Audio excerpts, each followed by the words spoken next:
Good afternoon, everybody. My name is Seth Crofts. I'm the Deputy Chair of the Walton Centre NHS Foundation Trust, and it gives me great pleasure to welcome you here to the annual members meeting this afternoon. Firstly, a couple of announcements. So the reason that I'm chairing this meeting is, unfortunately, Janet Rosser, the chair, is currently on sick leave, so I'm standing in for Janet in my role as Deputy Chair. The second announcement I would like to make is this has been a truly remarkable year for the Walton Centre. The response from our staff to the pandemic has been absolutely magnificent, and as currently as Deputy Chair of the Trust, I would just like to thank all of our staff for all of the efforts through the pandemic. All the work that they've done has been truly fantastic. So thank you. Can we ask if there are any declarations of interest? I'll take that as a no. So now I will pass on to Andy Nicholson. Thanks, Seth. I'm just going to give an overview really of the Walton Centre's role that we took during the year of COVID-19 and how that played out right from back in March 2020. Can you move on to the first slide, please? So this is just a brief recap really of what happened. I mean, we'll all remember this very well, but I think that the one thing that is worth just recalling is how quick this went from everybody realizing there was a problem to national lockdown within 12 days. And so that had huge implications for the health service and how we prepared, because of course this is something that nobody has lived through before, and this is a completely unique experience for everybody. Can you just move to the next slide, please?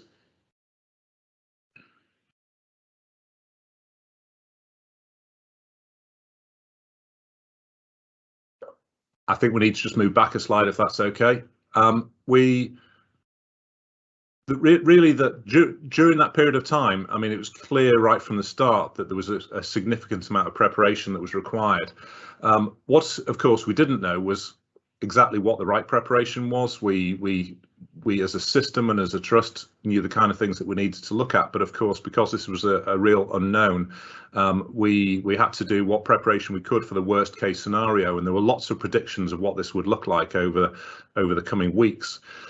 The top left slide there really is to indicate PPE, and this was something that everybody nationwide knows what PPE is. I don't think that was a term that was very familiar to most in March 2020 or prior to that. As a specialist organisation, of course, we don't have a huge range of specialties covered with nurses and medical staff, and so what we did was a real team effort in preparation in terms of the training, and our anaesthetists in particular deserve a mention for the amount of work that went into training our staff about PPE, about how to put PPE on and off, the appropriate use of that.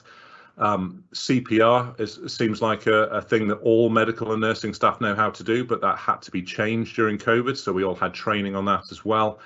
And everybody was also trained in different environments to work in, because it was very clear from the start that the standard ways of working were not going to be how we were going to be continuing, and particularly familiarising ourselves with working in intensive care units. And so our neurologists and neurosurgeons and nurses from theatre who don't normally work in intensive care, and many other staff were trained really in some of the basics in how we could assist our anaesthetists and our ITU nurses and how to best care for patients. Really, again, looking forward to the potential for a huge demand on the intensive cares across the region and locally as well. We also had to do additional training for working in complete other different environments, which I'll come on to talk to in a second. If we have the next slide. The other aspect to this was how we worked together as a region, and again, from the start, it was clear that this was not something that each trust needed to do by themselves, and this was a command and control situation where there were daily calls between trusts and NHS England, and across the Cheshire and Merseyside region, there was very close collaboration in how this worked. It did take a week or two before it was clear exactly the role that the Walton Centre and the other specialist trusts within Cheshire and Merseyside would play in this. But that worked well in those early stages of discussions, and it became clear as we went along. A big part that we played was that we host the Critical Care Operational Delivery Network, and so we're integral in organising the Cheshire and Merseyside critical care capacity. And this was something that, again, was a 7-day conversation between clinical leads, medical directors, nursing directors, in how the patients across Cheshire and Merseyside were organised. If there was pressure in one unit, there was some movement of patients, and it was over time it became a very slick, well-run operation to enable us to have a bigger picture for what the critical care capacity across the region looked like. Another area that we helped our neighbours with was with stroke. So Liverpool University hospitals have an acute stroke unit. We play a part in the stroke pathway with thrombectomy, but we don't have our own stroke units. But given that stroke's a neurological condition, we thought that this was an area that we could help, and so we, in a very short space of time, it was a huge effort to move the stroke ward from Aintree Hospital to the Walton Centre, and that was then a collaboration between the staff from Aintree and from the Walton Centre, and our nursing staff and our neurologists were involved, and that worked extremely well. And we looked after that ward for a few months. There's also head and neck cancer surgery, which takes place at Aintree Hospital, which we provided the theatre capacity and some staff to help with the teams from Aintree. And again, an excellent example of collaboration between trusts.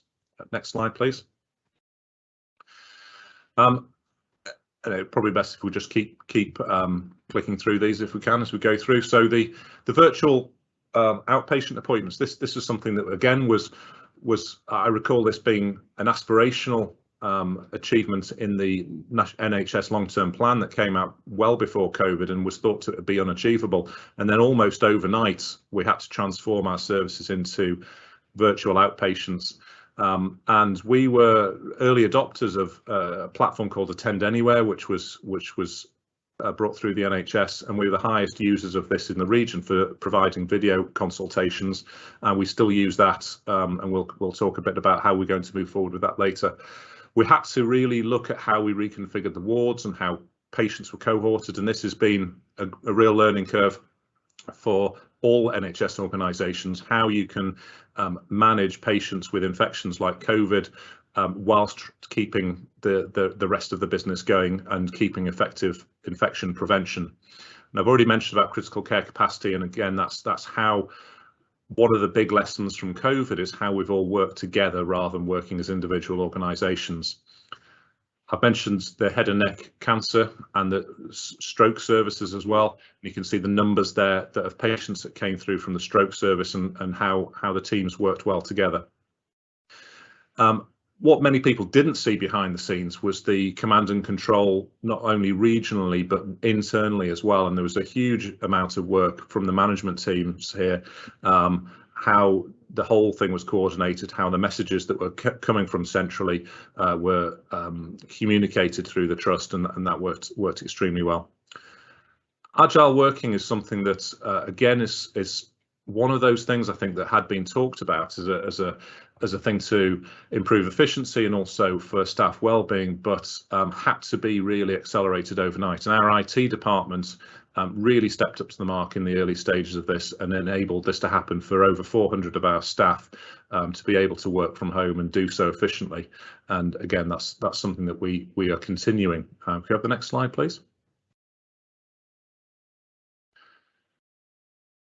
So many of our other services need to be reconfigured, things like infusions, which are an integral part of treatment for some of our neurological conditions, but we managed to relocate those to the Sid Watkins building so that they were protected from the main site where patients with COVID would come into the hospital. Meetings all transferred over to being virtual, and so Microsoft Teams, many of us will have never even heard of Microsoft Teams before this, and now this is a very, very familiar platform, and that was also used for staff communication, and we've learned how best to do that as we're going along. I've already mentioned about the IT, and again, I think there's a real acknowledgement that our IT department were hugely successful in the way that they were able to roll this out.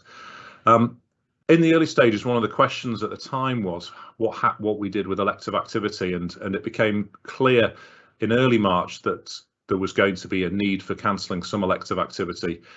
Fairly quickly, it became apparent we had to stop all elective activity, and that was really in those stages to enable us to get to that point where we could train our staff, as I outlined earlier, in the working in alternative surroundings, and really make sure we were prepared for what could have happened, and that helped create capacity both for ourselves and to help with the system.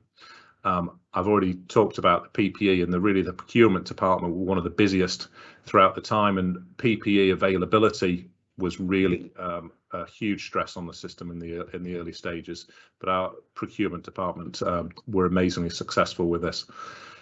Of course, one of the other issues that comes in and still is an issue is lack of availability of visitors for patients, and we have to come up with imaginative ways of keeping family communication going and keeping relatives informed of conditions of their loved ones. And we did take COVID patients during that time. Of course, we take acute emergencies, so some of those patients had COVID. We did help our neighbours, not only from Luft but from other trusts as well, where we could take some patients who are stable with COVID on our intensive care unit, and we had a lot of adapting the environment in the intensive care unit to enable us to keep infection control measures there as well. Okay, next slide, please.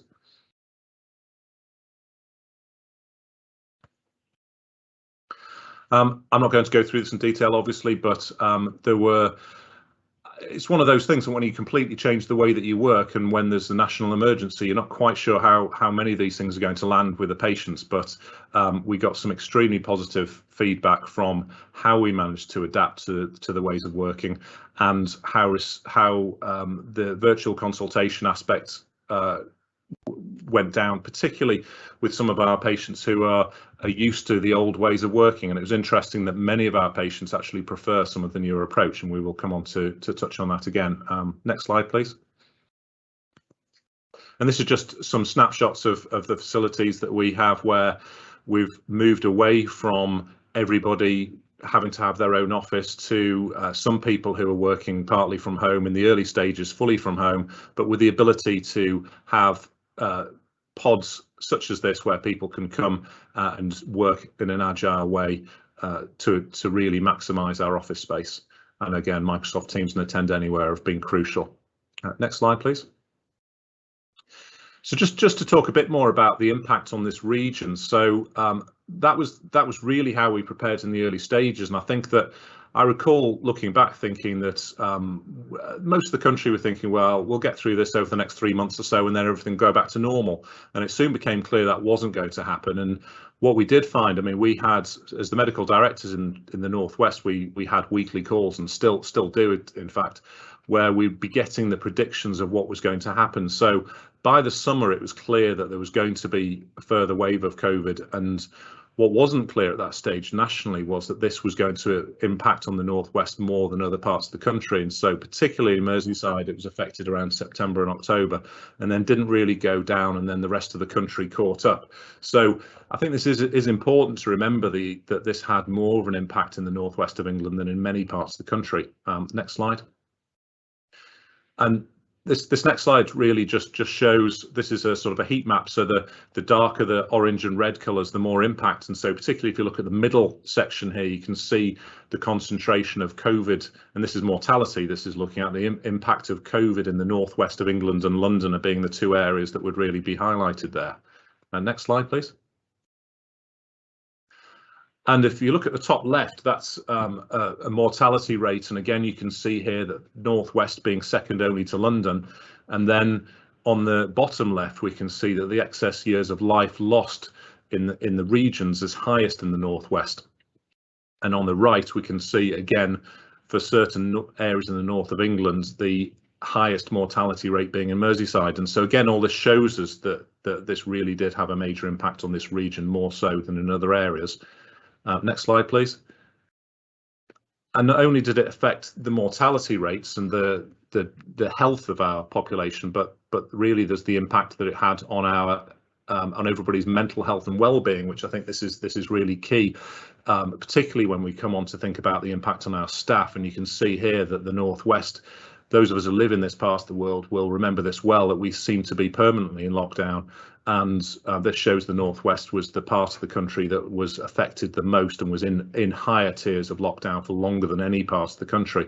So this is all important, I think, to remember, that not only is the impact of the population health and how severe that was in this region, but also the impact that this potentially has on our staff. Next slide, please. Another thing that became clearer throughout this, and this is another thing that we all had to learn about and adapt to, was that certain risk factors became apparent as higher risk for patients who caught COVID. Health comorbidity was a big one that came out, but then something that became clearer fairly early on, and then there was more data to support this, was that there was a different risk depending on your ethnic origin. So again, this is something that we had to understand from the patients coming through the door and how we approach that. But also, when we bear in mind that the staff mix in the NHS in particular, you see that there's a large number of staff from Black and Asian and minority ethnic backgrounds, and this is a big issue that we had to go through with staff. There's an example of a risk assessment form on the right there of the screen, where we had to look through and really every individual had to have a risk assessment to see, should their working pattern change? Did they need to work in a different part of the organisation? Did they need to work from home, depending on their risk factors? And so this was something that was new to us at that stage. Next slide. But there were some positives that as a trust, I think, that we contributed to. When COVID first came along, I think everybody assumed that this was just a respiratory illness, but we can see from some of these publications that some of our neurologists in particular have been leaders in understanding the neurological and neuropsychiatric complications of COVID, and in particular Ben Michael and Tom Solomon have been very prominent, and here's some highlights of their publications. Next slide, please. And not only did they get into the medical literature, but they got into some of the mainstream media. You can see some articles about Ben Michael there that were in the Guardian and the Telegraph.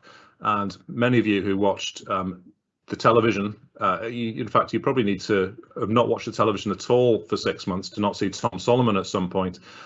So you can see him on Question Time there with some better known faces, perhaps, not all of whom are currently working in the roles that they were at the time. And then if we just move on to the next thing, you'll see there that Tom Solomon also was awarded with the recognition for his contribution to the research during the COVID period. He was awarded the CBE. So Professor Tom Solomon, one of our neurologists.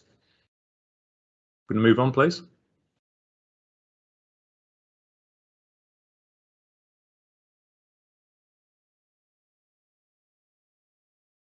Seems to be a slight delay with the slide there.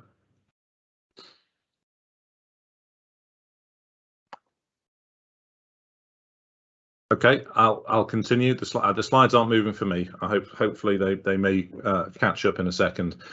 So where we then went from there is how we, and really what we're facing now is how we adapt to the new ways of working. And really what we need to take is, what are the positives that we can take from COVID and the different ways that we've worked, and how we can take those into what we really need to move forward with from now on. We've got to look at the backlog that is inevitable and that's nationwide, and we're working through that. We need to look at how we can safely increase face-to-face consultations, because we of course throughout this whole period of time have not forgotten our patients with neurological conditions, either newly presenting or chronic neurological conditions, and we recognise the need for face-to-face consultations. And of course there's the infection prevention control measures that are a real challenge in how we manage patient flow and how we manage theatres. Throughout all of this time as well, of course, staff shortages have been quite an issue, particularly when you consider the period of time where staff isolation due to when the schools and universities go back, that was a real challenge to deal with. Next slide, please. So there are some positives that we've taken from this, and as I say, I think remote consultations and remote ways of working with flexible working for staff are certainly some of those, and we're learning to how to adapt to incorporate those into our newer ways of working, yet not forgetting the old ways as well. And certainly cross-organisational collaboration has been very impressive and continues, and relationships are better as a consequence. Next slide, please. So the challenges as we move ahead, really, I think I've already mentioned about waiting lists and how we get through that. Inevitably the waiting times for patients have increased, but we're working hard to get through that. There are certain other things that have been highlighted through this period of time. I mentioned risk factors, and certainly health inequalities for different patient groups has really been highlighted through COVID, and I think that's going to be a factor that the whole of the NHS needs to focus on in the coming years. And one of the things that we haven't forgotten throughout all of this is the well-being of the staff, and I highlighted a few issues related to the impact on the staff, and that's something that, as we are looking to get back to increasing activity levels and getting the best that we can for our patients, we need to remember our staff in all of this as well. Okay, thank you very much.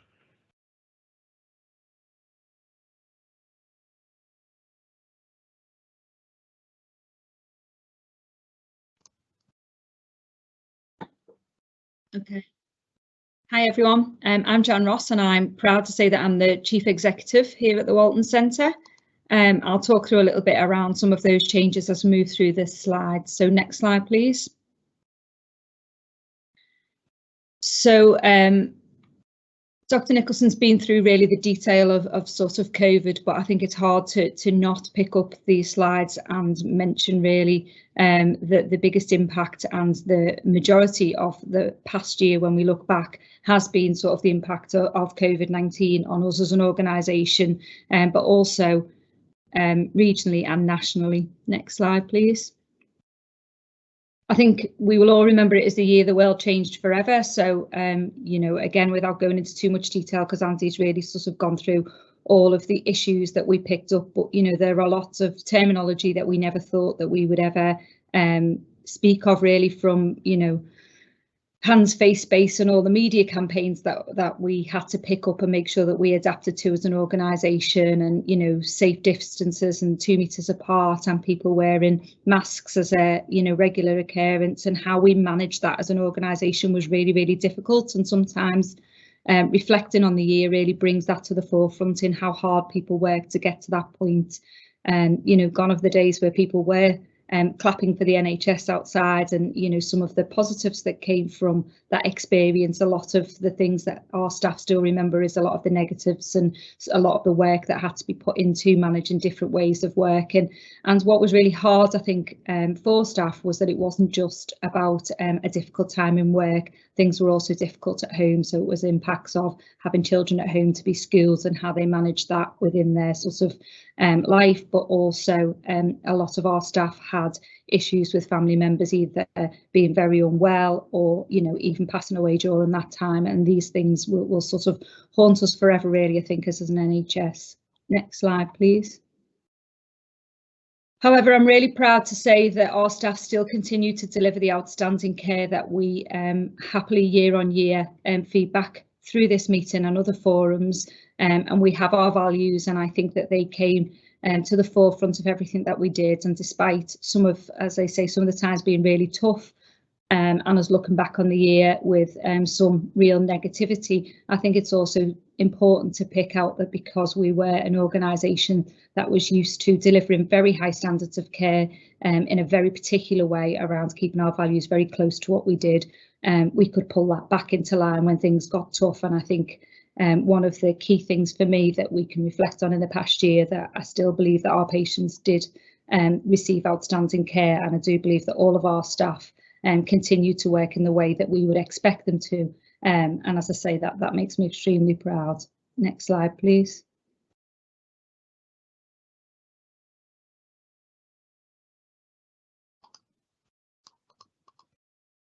Okay, my slides aren't moving on, but I'll carry on and hope that they're moving on for everybody else.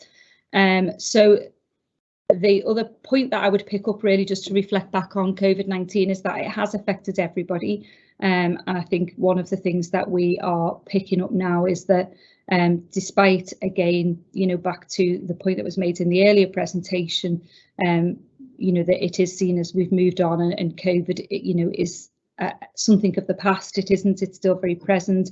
And as I said, a lot of our staff were impacted in different ways, and we've had to adapt as an organisation to make sure that there is help and support available to our staff, that it's still having an impact on them and their lives. And I think some people, everybody is different and has managed this in different ways, and some of our staff members are still having issues with regards to requiring health and wellbeing support, and we are continuing as an organisation to do as much as we possibly can to look after our staff. I think it's tough enough working in the NHS anyway, and something that we are very aware of, that the key to delivering that outstanding care is having our staff ready, flexible, available, and in the right frame of mind and resilient enough to be able to do this job at the best of times. But I think with the year that we've had, it's been more important.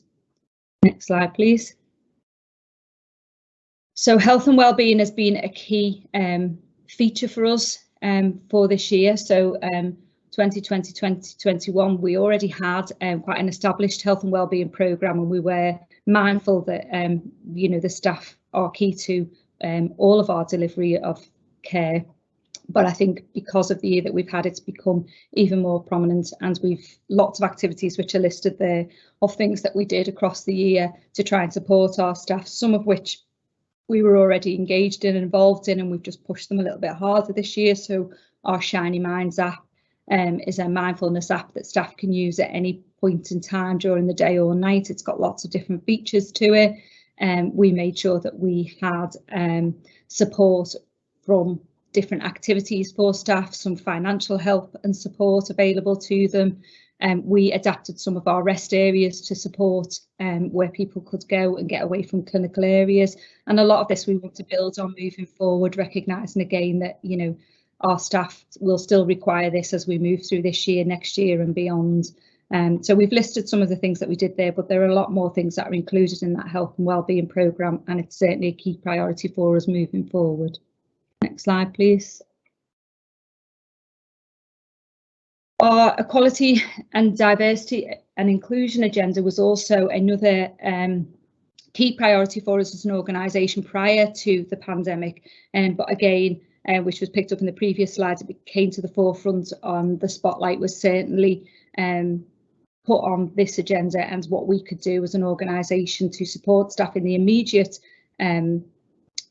time of that pandemic, but also moving forward. So we now have established a strategic committee as an organisation, which is chaired by myself as the chief executive, but was started during that pandemic, and that links to a regional committee where we can start to look at sort of the bigger picture and the things that we can do with regards to this going forward. So I don't want to talk about this in too much detail, because I think it was picked up in some of the things that we did around risk assessments and how we recognise some of the impact that this had on not just our staff, but also patients. And there is an awful lot of work going on to support this agenda going forward and make sure that we can measurably demonstrate some of our outcomes going forward, and particularly around access for our patients and making sure that there is no impact, and recognising where there are disproportionate access to those patients, but also making sure that we're recognising staff and the different requirements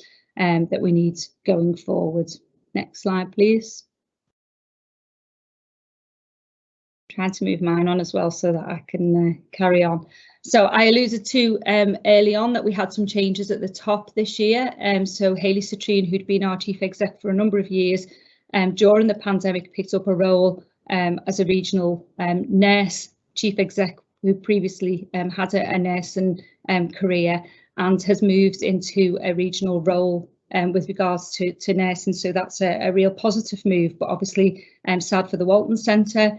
I was already here as the Director of Operations and was also the Deputy Chief Executive, and was successfully appointed in June as the Chief Executive. So again, some changes there, but great news for me and also great news for Hayley. Next slide, please. During this year, we also had a change of our non-executive directors. So we have 2 new non-executive directors who are both on this call, I think. So we have David Topliff and Karen Bentley.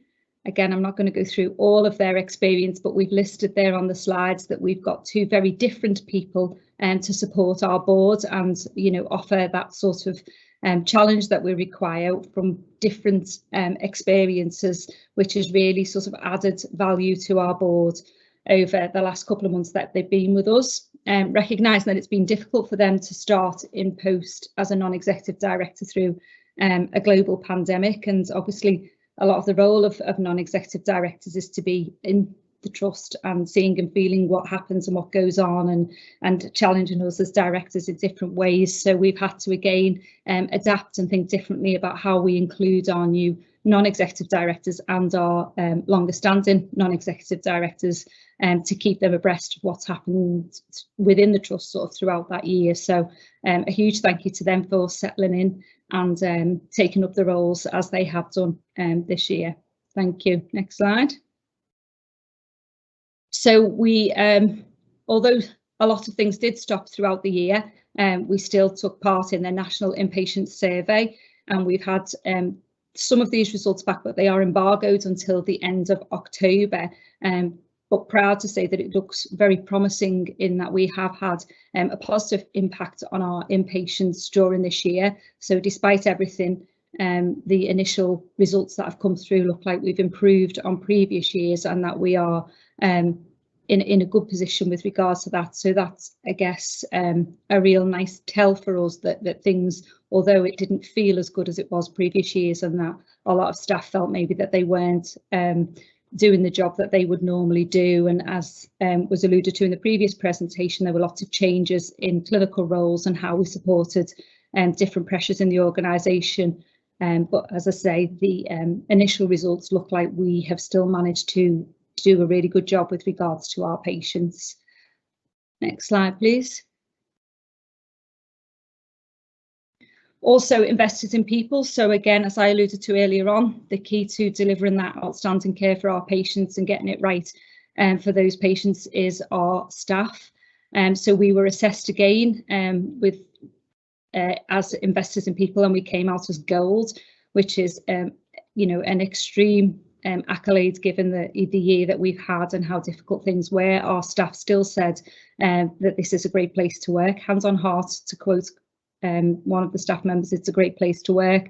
And there's a few other comments on there that just make, again, the job really fulfilling, because I think if our staff feel that we are doing right by them, then obviously patients are going to feel that as well. So extremely proud that we managed to yet again get investors in people gold. Next slide, please.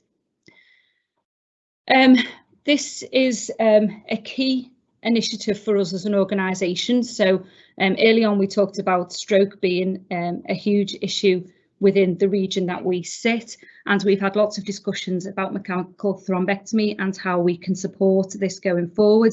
It's an intervention that we have been doing for several years, but there's been an ask of us as a specialist trust to support access to this intervention 24/7.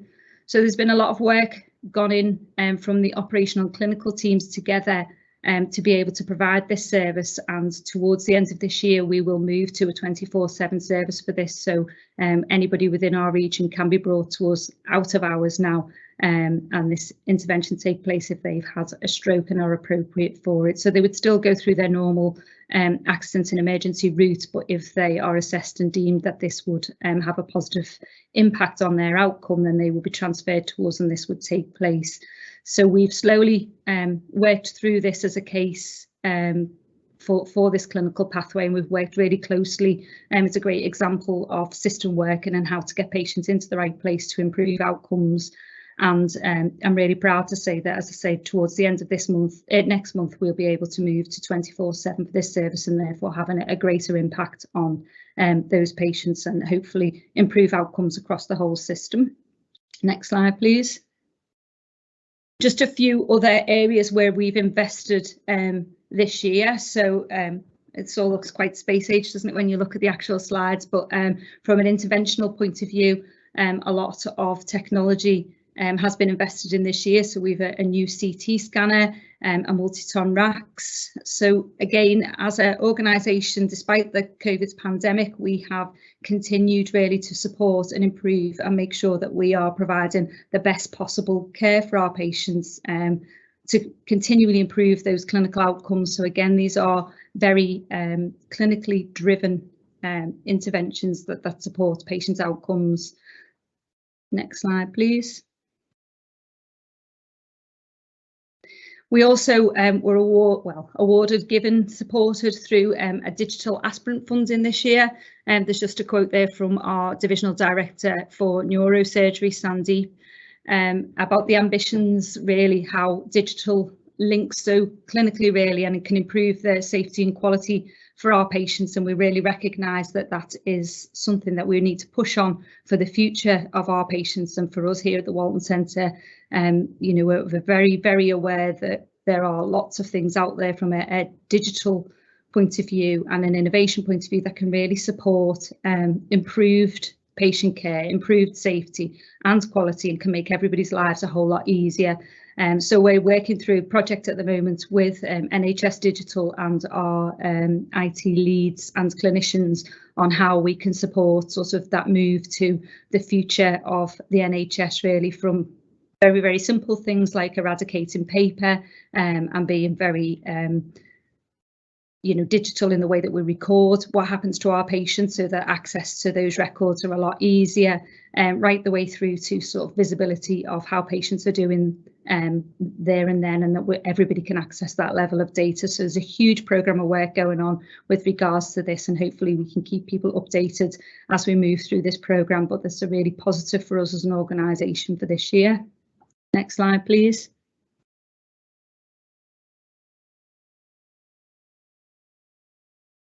So the last two slides I think I've got here before we sort of look at what we're doing next, just really echo our fantastic charity. I think Madeline is on the call, and we're happy to take any questions later on. But again, huge switch in what we have done with regards to the charity this year, because the focus was very, very different from previous years.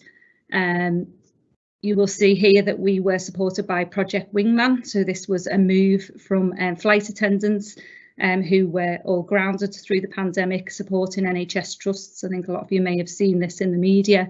And they came in for a good few weeks and supported our staff. And you can see really created quite a nice environment for people to rest. And they supported them with very simple things, but tea, coffee, made them feel special, served them during their break periods. We had lots of donations from local businesses, through anything from snacks to these fantastic angel wings that are now displayed in one of our courtyards. Next slide, please. We had local businesses come and serve us. There's an ice cream van there. We had people who created lots of different things for staff to make life easier. So from an infection prevention point of view, people made us scrubs and little bags so that staff could get changed on site and take their dirty uniforms home, and they could be washed so that they weren't afraid to go backwards and forwards in uniforms, etc. So there was so much support from our charity to our charity and from our charity, really. So, you know, throughout that pandemic, I think there's a lot of staff that's lives was made a whole lot easier from the support locally and also from the charity. NHS Charities Together also donated money to the organisation, which has been spent in lots of different ways, but this was all around supporting staff this year, which is very different to our previous years when a lot of it is around the focus for patients. There was still focus on patients, and I think it was alluded to earlier that, you know, a lot of the things that we had to do was think very differently around how patients could contact relatives whilst they were in hospital. So there were things like iPads and different ways of supporting patients in that way. But a lot of it was around trying to keep our staff in work, nourished and properly equipped for the changes in the environment that we had. Next slide, please. So just a couple of things, really. I mean, I suppose looking forward, it feels like it's been an extremely tough year, but I guess to take some of the positives from that year, what it has meant is we've all thought very differently about patient care, how it can be provided, how it can be prioritised, and certainly some of the more forward-thinking things, like how we deliver the care virtually, how we work more agile, and the different things we've demonstrated, how we can sort of keep some of those things moving forward and use the positives and use the more efficient ways of work, and whether that be from a sustainability point of view or a patient quality point of view. Next slide, please. So on the back of that, obviously the landscape of the NHS is also starting to change, and we are moving into Cheshire and Merseyside Health and Care Partnership, and this is around trusts working together. I think some of the way that we've had to work in the past year has really supported this future direction of travel, and trusts working together is sort of the key priority. And as a member of the sort of Health and Care Partnership and those provider collaboratives, I think that, you know, the NHS really is thinking about sort of how trusts can support each other. The competition seems to have been eased out now, and there is no sort of people competing for you know, levels of activity, and, you know, funds are very much seen as system level funds, and how we can have an impact on overall population health rather than what bits of the jigsaw different organisations do. It is about what everybody does together to make overall outcomes improve for the population of Cheshire and Merseyside, and for us as the Walton Centre beyond that as well, because our catchment area is much more than just Cheshire and Merseyside. Next slide, please.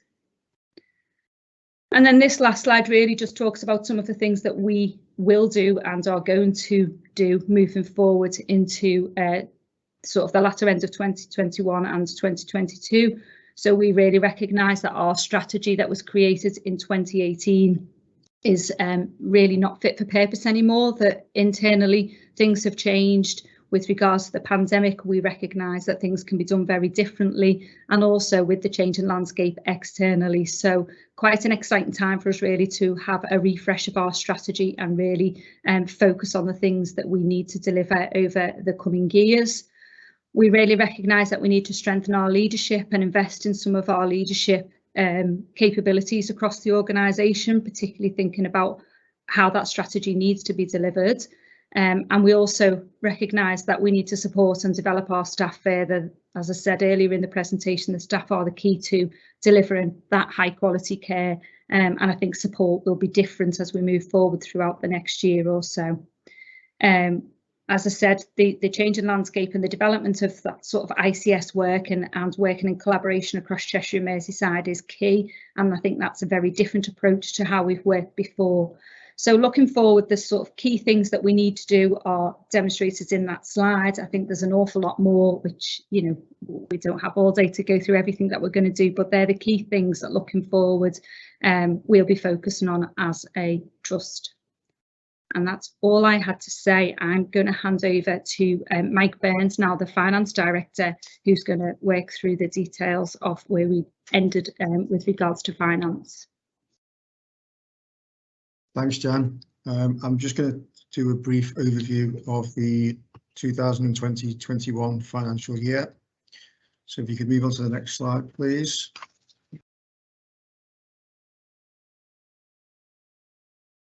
I'll continue. My slides aren't moving, so I will give you a brief overview. So in terms of financial performance of the Walton Centre, in 2021, the Trust was able to post a surplus of 1.508 million. This position included non-recurrent funding for non-NHS income lost in 2021 as a result of the COVID-19 pandemic, and 1.3 million in relation to covering annual leave that wasn't taken during the pandemic. As Jan and Andy have mentioned, it was an exceptional year, and that was exactly the same for finance as well. But the Walton Centre did increase its turnover by 3%, so around 4 million, and the surplus was actually achieved through non-recurrent means this year, or in last financial year. We did see an increase in cash from April to March of around 9 million, so from a cash point of view, the Trust is in a healthy position. So I'll move on to the next slide. During 2020-21, given the pandemic, the NHS single oversight framework was suspended because of the need to respond to the pandemic. So obviously we moved to a different way of working, which included us working to block contracts rather than negotiating contracts with commissioners and being paid for activity, as obviously activity reduced in response to the pandemic. NHS organisations were managed within care systems, and we were part of the Cheshire and Mersey Healthcare Partnership. And obviously the principles of that were that we were all organisations within that partnership were trying to break even to ensure that the system as a whole broke even. And during that period, specific funding was provided for additional COVID-19 related costs, some growth allocations, and as I mentioned before, some funding for loss of NHS income and annual leave for staff that couldn't utilise it. But you know, despite that, the trust still was able to post a 1.5 million surplus, which helped overall the system to break even. We can move on to the next slide, please. So in terms of cost reductions and efficiency, as you can imagine, given the response to the pandemic, there was no formal requirement for the trust to deliver any efficiency savings, but there is a requirement in this financial year to deliver recurrent efficiency savings given the investment that went into the NHS during the pandemic, and the trust continues to utilise its previous quality improvement approach to generate efficiency savings. And at the moment, we don't have planning guidance for H2 at the moment, but it's looking like in the second half of the year, from October to March, we are looking at a 3% efficiency as a minimum. And again, it's probably worth noting that as we are now part of the wider system, we are likely to pick up a proportion of HCP savings requirements. As you can imagine, before the pandemic, Cheshire and Mersey was already in a deficit position, although the trust was performing pretty well financially. So I think obviously all trusts will be looking to contribute towards break even in the future. Move on to the next slide, please. We did still manage to invest in our clinical services. So these are the capital investments that were made. So we were able to spend £3 million on medical equipment and infrastructure, just over £500,000 in the trust estate, 2.2 million on the replacement of a CT scanner and biplane. We had IMT development, which Jan alluded to before, of around 1.4 million. We continued with our heating and pipe work scheme to the tune of 1.3 million. And we had to expend 0.4 million in relation to the COVID-19 response in terms of capital. So although we were, you know, the pandemic had struck, I think, you know, the teams did really well in being able to continue with the capital investments that the trust required. And we invested just short of 9 million in the trust in 2021. Move on to the next slide. Just moving on to revenue investments. Again, it was rather limited during the pandemic, but we did manage to spend another £500,000 on additional clinical staff to meet demand and mandatory standards. But you'll see the bulk of the cost in 2020-21 in terms of additional investments was in relation to the COVID response, with nearly 3 million spent on that. And a small proportion, well, £500,000 of that will be in relation to additional recurrent spending that we need to continue in areas such as infection control. And I'll just move on to my last slide, which is in terms of the forward view for 2021-22 onwards, which I've just alluded to a little bit before. The regime that was present in 2021 will continue, has continued into this financial year. It's been extended to, well, the 30th of September, which is today, and then we are then going to move it on for another 6 months. I think it's going to be exactly the same in terms of blocks, and we're just waiting for our planning guidance and allocations for the second half of the year. But obviously during this time we will be working as part of the Cheshire and Mersey Healthcare Partnership on delivering the best, treatment to patients in the region, as Jan mentioned earlier. And just to point out that our annual reports and accounts are available on the Trust website if anyone wants to view those. Thanks.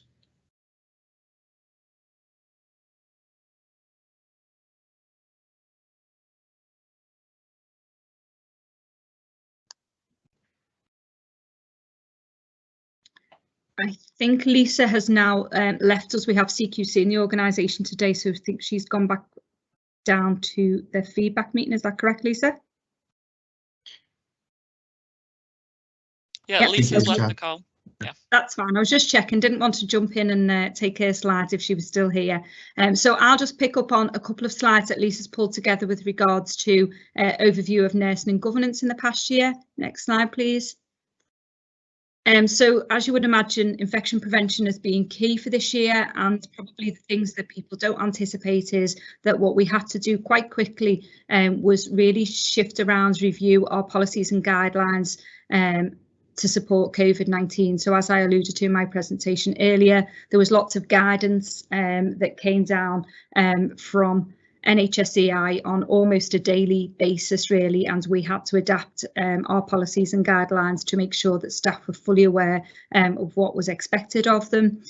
We developed a COVID telephone line, and this was to support staff really early on with testing and making sure that they could access those tests as quickly as possible and get those results back as quickly as possible, so that we could keep as many staff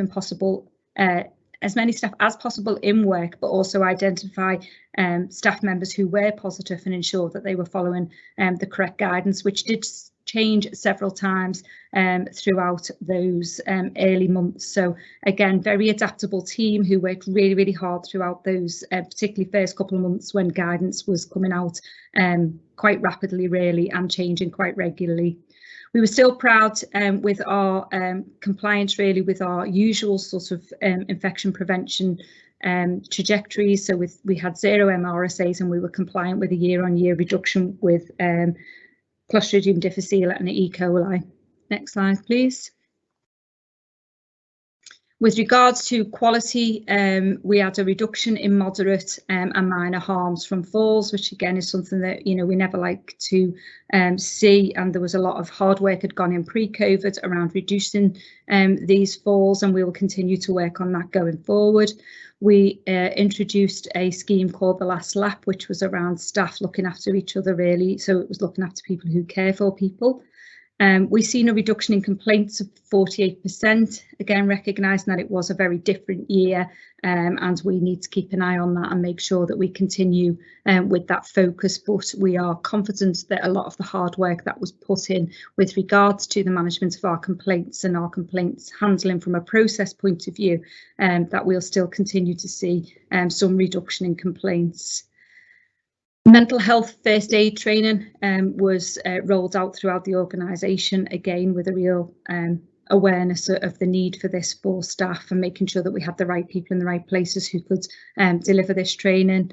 And we also, just picking up on a couple of other things, not reading through the whole slides, but international recruitment became sort of key to our delivery going forward, and to make sure that we still have safe staffing levels across the organisation. We joined up with the rest of Cheshire and Merseyside and have managed to recruit, I think the number is 40 nurses from overseas who have started to work in the trust now, and that's across the whole of Cheshire and Merseyside, but I think we had 40 individuals come to us as the Walton Centre. Thank you. I think it's over to Barbara now for the Council of Governors update.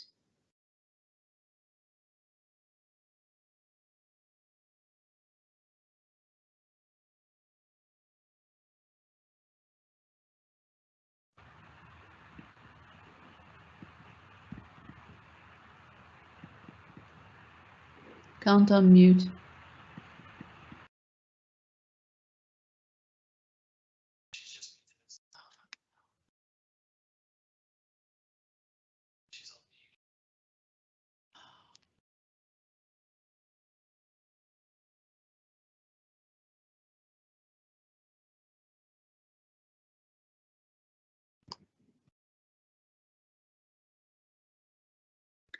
Barbara, I'm sorry, I think you're still on mute there. You did unmute yourself initially, but you've gone back onto mute.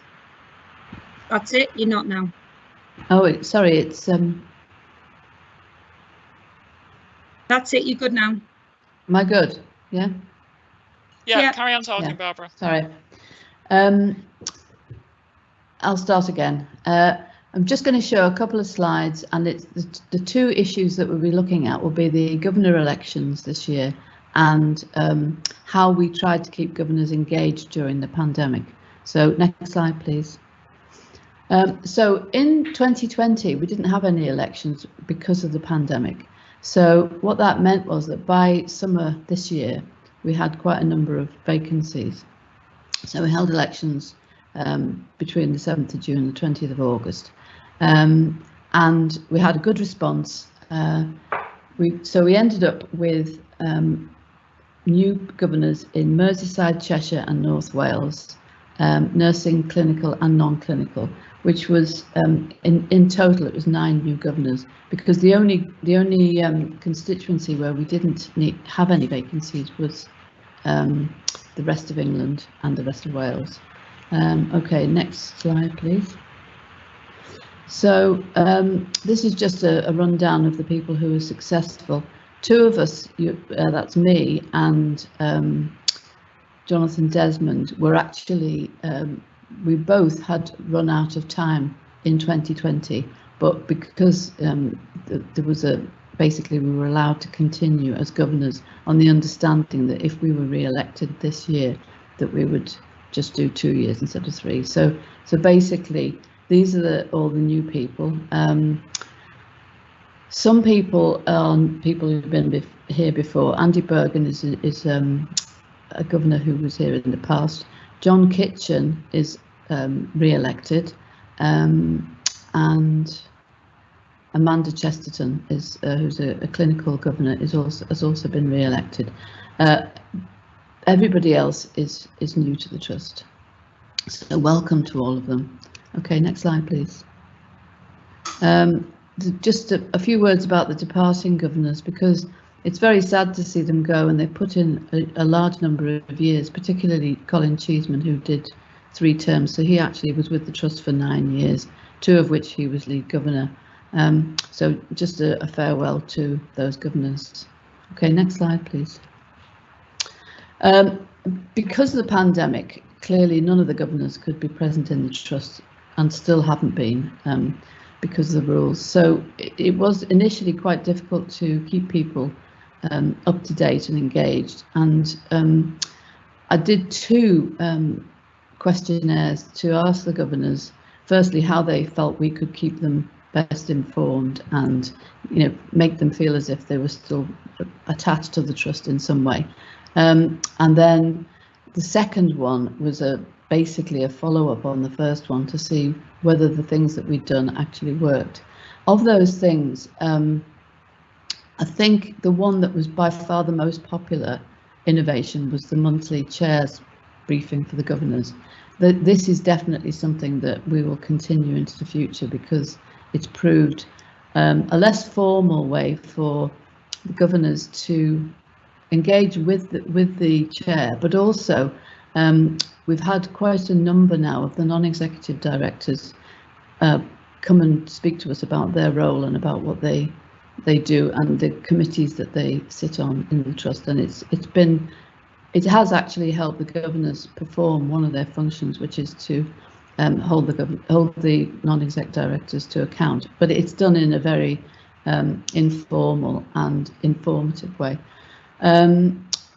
The other thing about these governors' briefings is it gives the chair an opportunity to update the governors on what's happening nationally, locally, and regionally, and of course internally in the trust.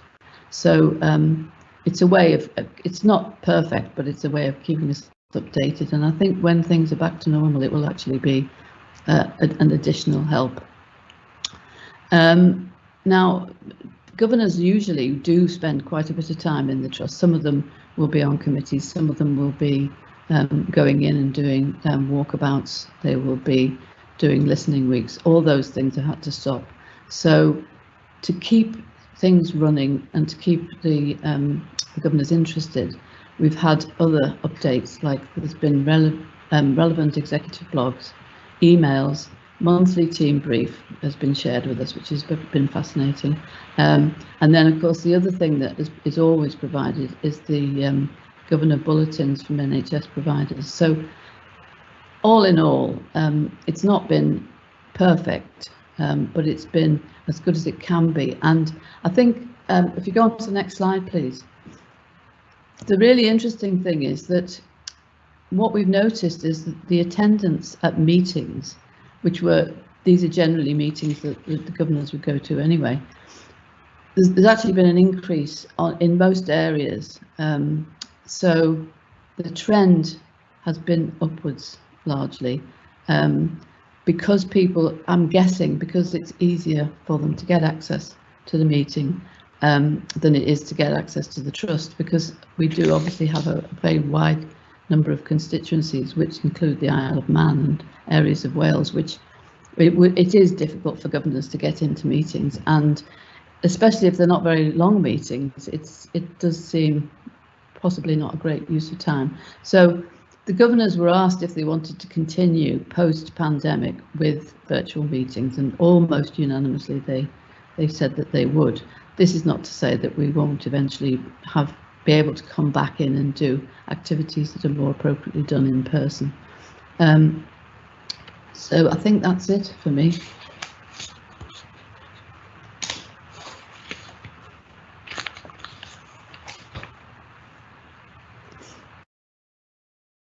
Hi there, my name is Adam Barley. I'm the specialist nurse in organ donation that looks after the Walton Centre for all of its organ donation activity.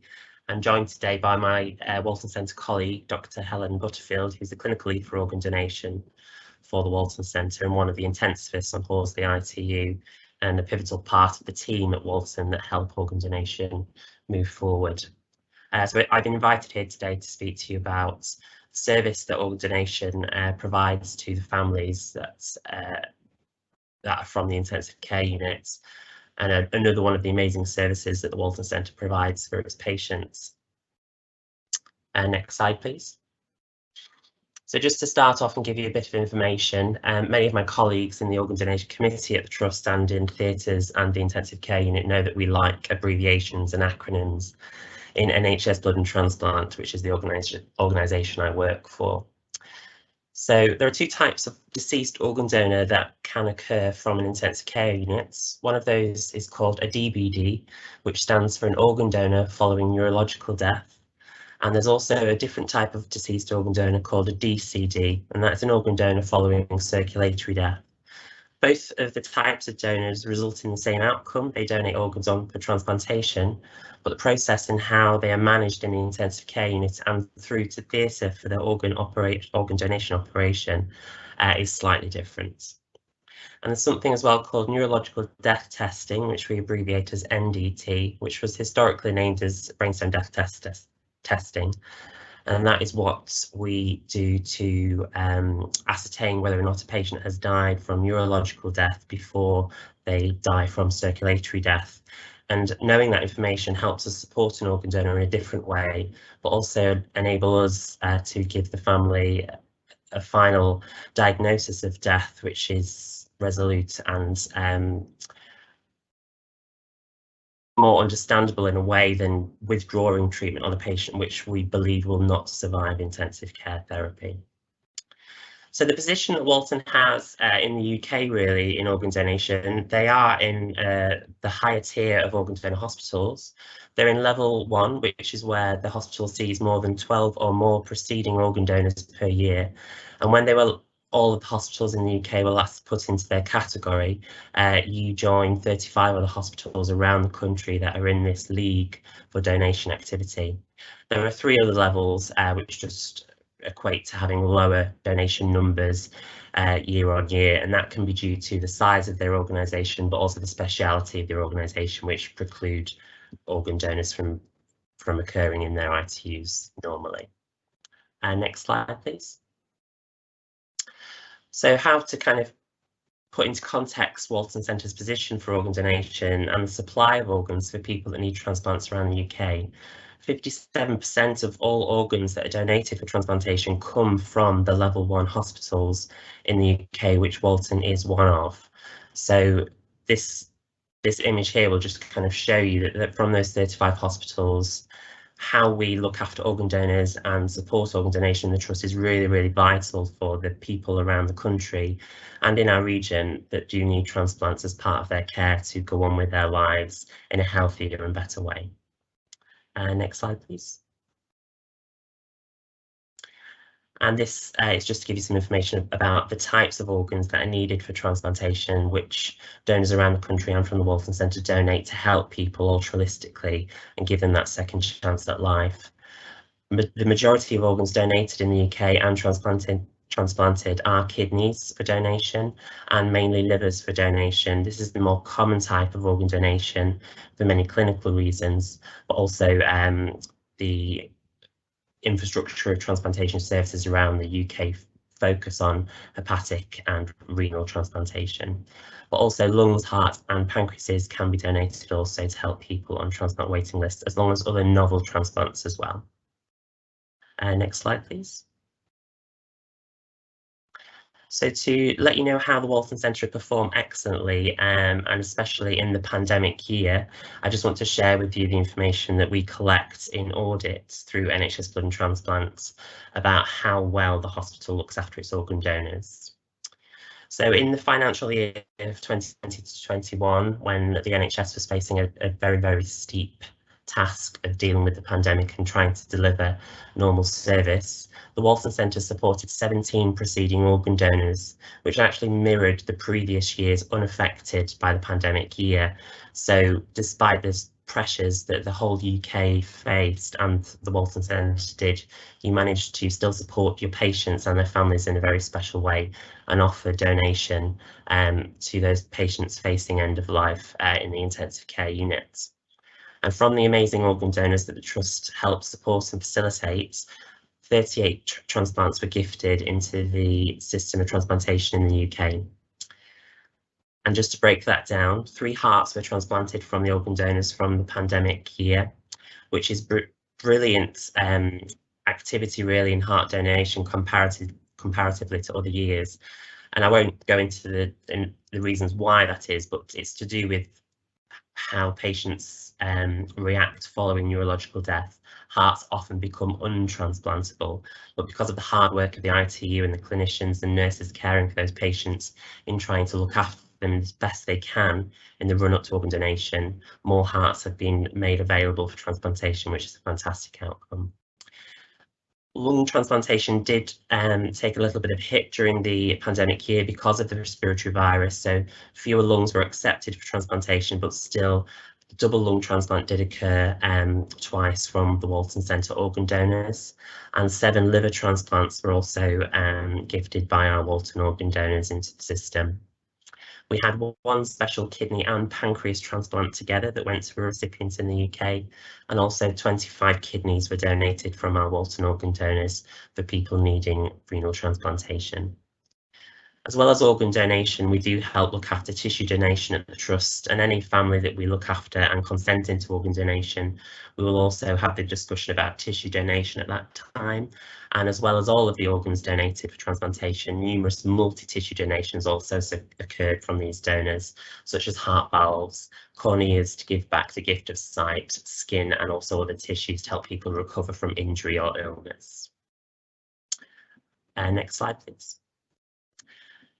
There were, however, 8 other consented organ donors at the Trust that didn't proceed on to organ donation, and I do want to mention those because the families and the patients still went through the same process.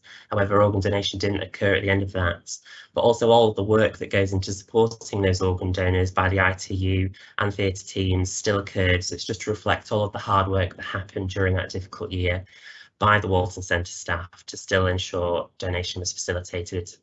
So 4 patients did not proceed, and they were DCD organ donors as they didn't pass away within the timeframe that would allow donation to happen safely.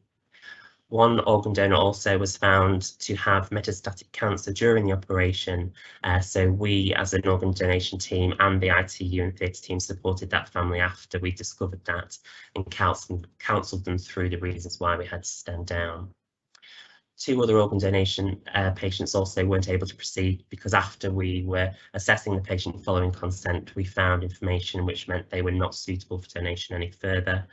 And one also, a patient, while we were looking after them for donation in the ITU, they became quite unstable and deteriorated before we could get them to that end point of donation surgery.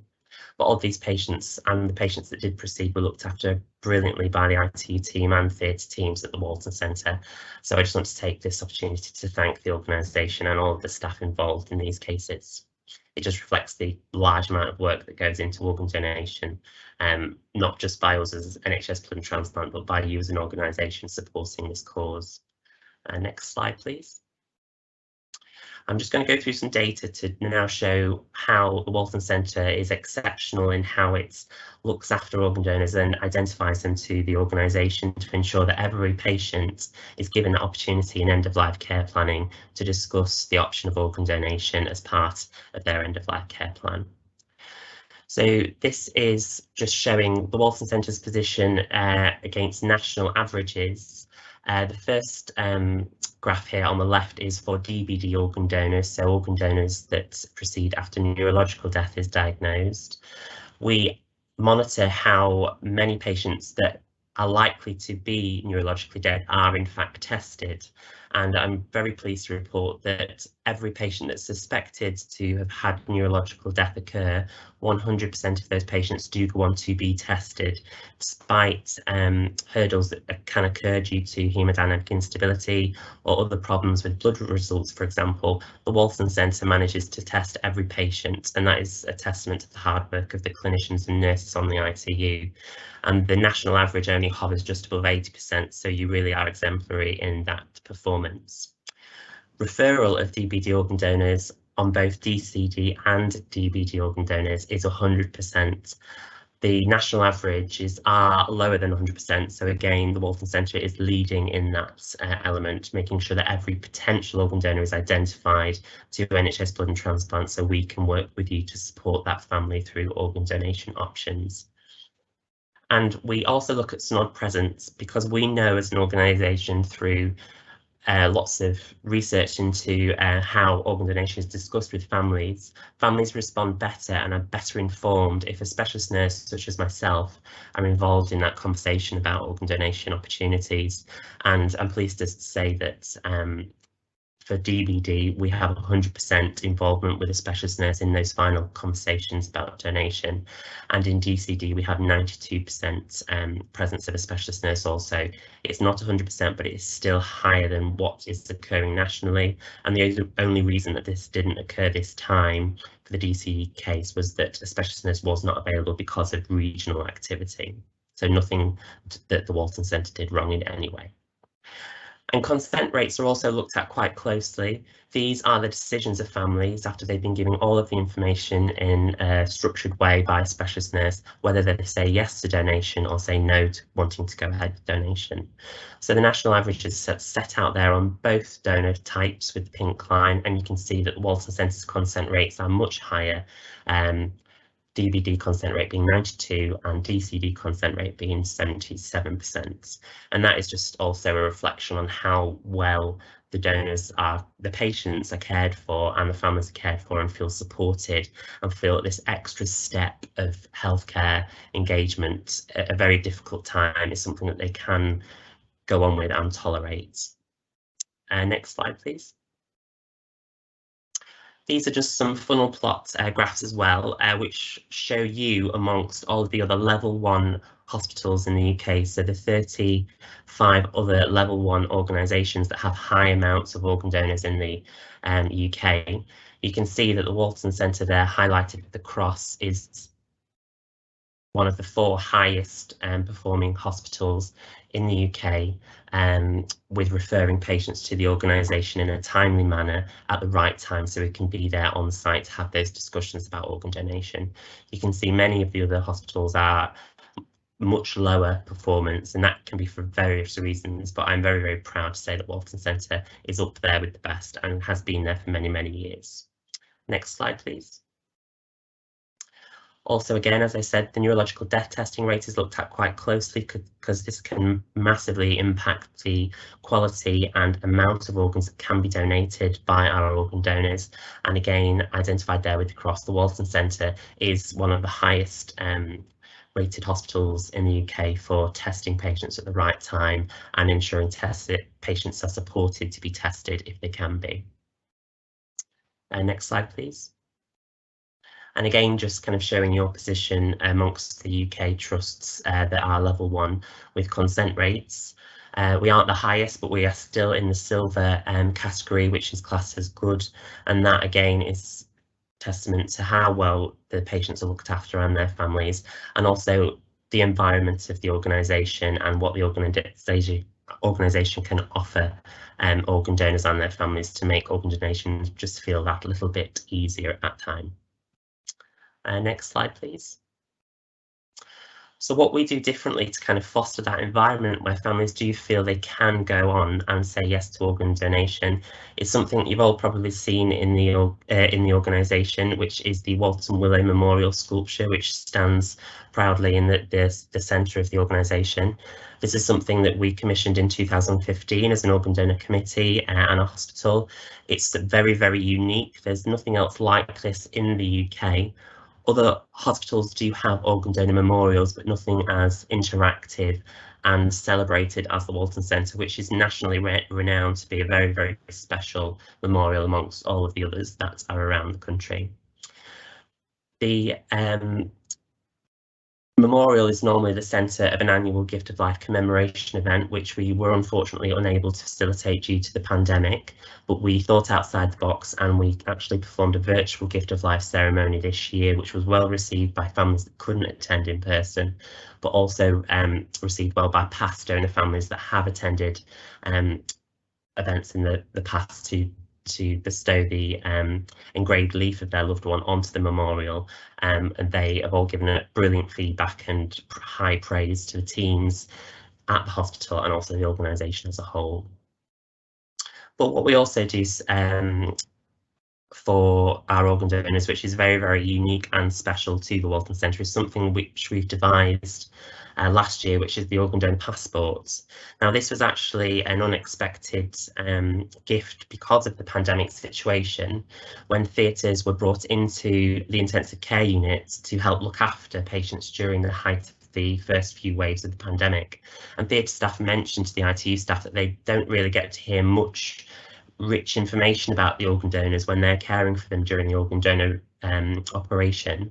So it was devised by myself and one of the ITU sisters, Catherine Ellis, to create something called an organ donor passport, which mirrors similar passports that are used in hospitals around the world, which basically give the incapacitated patient, which our organ donors are because they're now unconscious, some information about them, how they would like to be cared for, and what is special to them and what they would want to be special to them if they were ever in the end of life care situation. So this document allows us to document those aspects of the patient's care and also help communicate this to everyone that's looking after the organ donor throughout their stay in ICU and also now into the theatre area.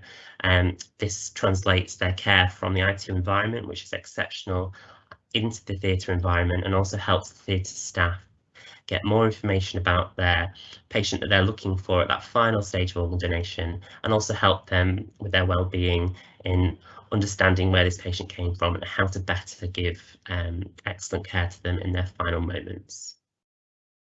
Next slide, please.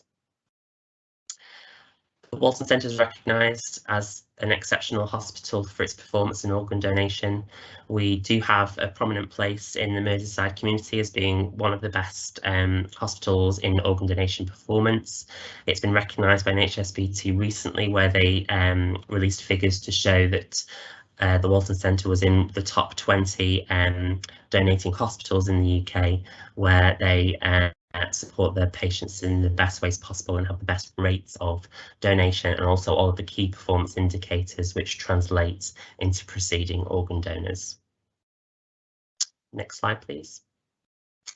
But everything that we do as an organ donation team at the Trust is all tantamount to how we're supported.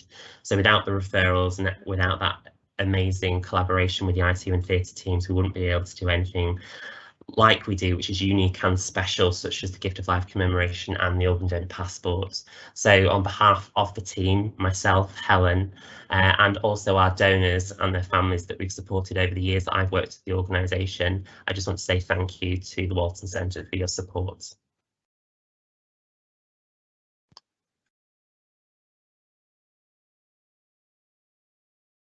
Okay, so we'll go to some questions for the exec team now. If we, the first one will go back to Seth Crofts. There was a question about the ethnic diversity of the non-exec directors and the exec team. There was a just to ask about how many and what kind of experience they have on the board. Okay. So I think we're very, very active in terms of promoting our diversity strategy in the trust. Historically, we know that the board has not been as diverse as it should. We have been able to change that in the last 2 to 3 years in making some new appointments, and we're making progress in that direction. But you know, this is part of work in progress, and we are very, very committed to move forward and increase the diversity of all staff across the trust.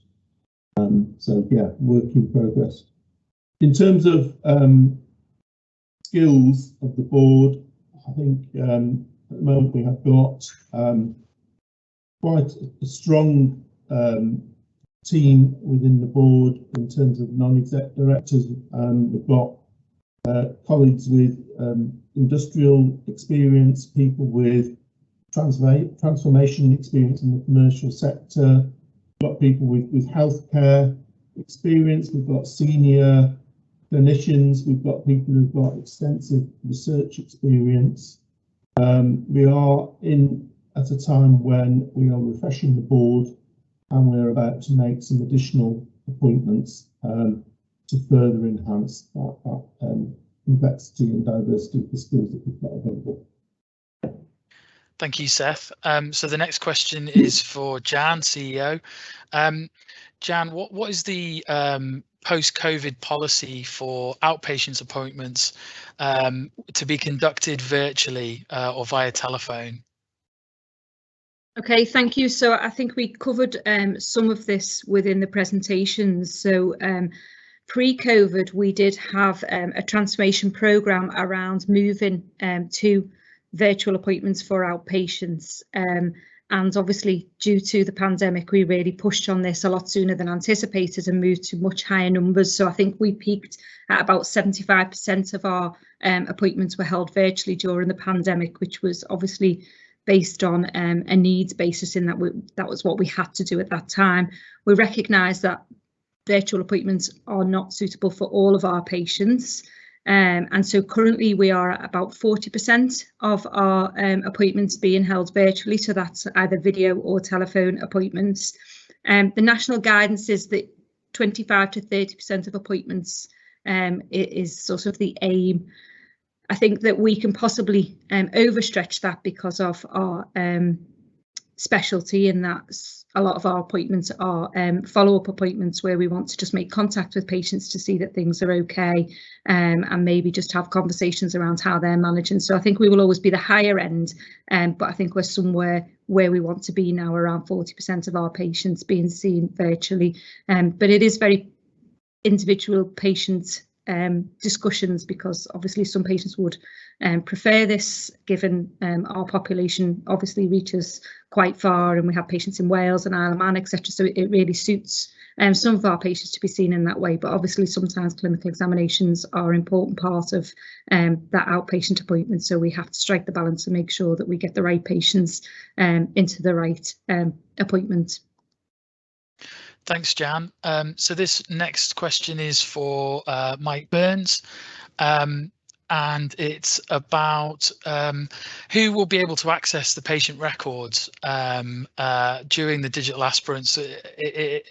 is it a digital, is it going to be a more digital way that records can be accessed? Yeah, it will be, and there's lots of work going on at regional level about how that will take place. Obviously, you know, given the pandemic, it's more important than ever now that people can access records remotely, but that shouldn't mean that we don't take the data protection consequences seriously. And our DPO at the Trust is working with a group in Cheshire and Mersey around how we make sure that we protect patients' data and only share the data that, you know, we are supposed to be sharing. So I think there's good fail safes in place, and you know, we've made sure that we've got the correct people from an information governance point of view and from a DPO point of view throughout the region working on that. But obviously it is going to be the way forward now, and the Trust is moving towards, you know, a paperless environment. And as Jan said earlier, I think in either her speech or Andy's talk before, you know, it's beneficial for the Trust because we get access to information quicker and we're able to make decisions earlier. Thanks, Mike. So 2 more questions. One for Andy Nicholson, Medical Director. So the COVID research looks very interesting. What other priorities in research is the Walton Centre focusing on? Thanks, Sam.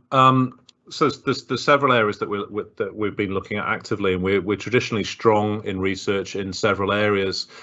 We, through this period of time, have been restructuring our research centre and also looking at how we work regionally with Liverpool Health Partners and with the University of Liverpool. So we've really enhanced our relationships regionally, and we now have a new clinical director of research, Rhys Davis. So we're looking at where the focus areas are. Traditionally, we've been very strong in aspects of neurology like epilepsy research, and we'll be continuing with that. And one of our professors of neurology, Tony Marsden, has moved really over the last couple of years into things that really address some of the topical issues around health inequalities in care as well. Neuro-oncology is an area that we're growing our strength in with Professor Michael Jenkinson and new appointee Rashid Zakaria.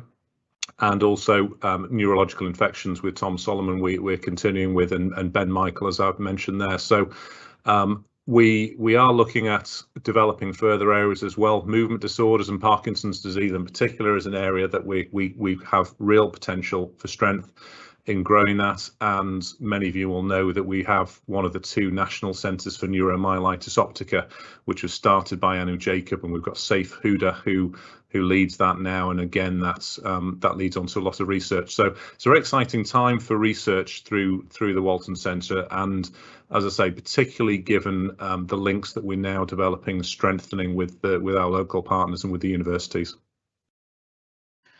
Thanks, Andy. So the final question is for Adam in the organ donation team.